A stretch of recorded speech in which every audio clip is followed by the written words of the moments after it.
আয়াত ৩১ قل من يرزقكم من السماء والأرض أم من يملك السمع والأبصار ومن يخرج الحي من الميت ويخرج الميت من الحي ومن يدبر الأمر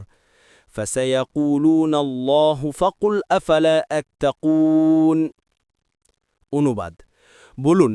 কে তোমাদেরকে আসমান ও জমিন থেকে জীবন উপকরণ সরবরাহ করেন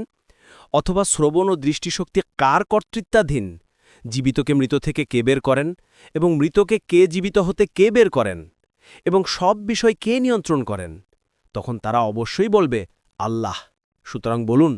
তবুও কি তোমরা তাকওয়া অবলম্বন করবে না তাফসীর ১ নং ফুটলুটের বিবরণ অর্থাৎ যিনি তোমাদেরকে শোনার শক্তি ও দেখার শক্তি দান করেছেন তিনি যদি ইচ্ছা করেন সেগুলোকে নিয়ে যেতে পারেন সেগুলো তোমাদের থেকে ছিনিয়ে নিতে পারেন ইবনে কাসির অন্য আয়াতে আল্লাহ বলেছেন বলুন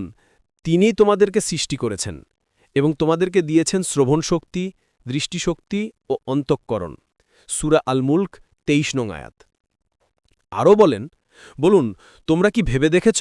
আল্লাহ যদি তোমাদের শ্রবণ শক্তি ও দৃষ্টিশক্তি কেড়ে নেন এবং তোমাদের হৃদয়ে মোহর করে দেন তবে আল্লাহ ছাড়া আর কোনো প্রকৃত ইলাহ আছে যে তোমাদের এগুলো ফিরিয়ে দেবে সূরা আল আনআম ৪৬ নং আয়াত ২ নং ফুটনোটের বিবরণ আল্লাহ তাআলা এই আয়াতসমূহে মুশরিকদের উপর প্রমাণ প্রতিষ্ঠিত করছেন যে তাদেরই স্বীকৃতি মোতাবেক যদি তিনি আল্লাহ একমাত্র রব হয়ে থাকেন তবে একমাত্র তারই ইবাদত কেন করা হবে না তাই তিনি বলছেন যে কে তোমাদেরকে আসমান ও জমিন থেকে জীবন উপকরণ সরবরাহ করেন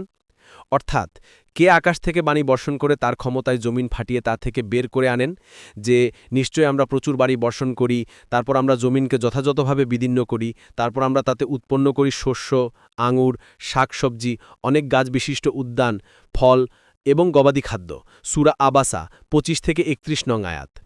তিনি ছাড়া আর কি কোনো ইলাহ আছে এ প্রশ্নের উত্তরে তারা অবশ্যই বলবে যে এটা শুধু আল্লাহই করে থাকেন অন্য আয়াতেও আল্লাহ বলেন এমন কে আছে যে তোমাদেরকে রিজক দান করবে যদি তিনি তার রিজক বন্ধ করে দেন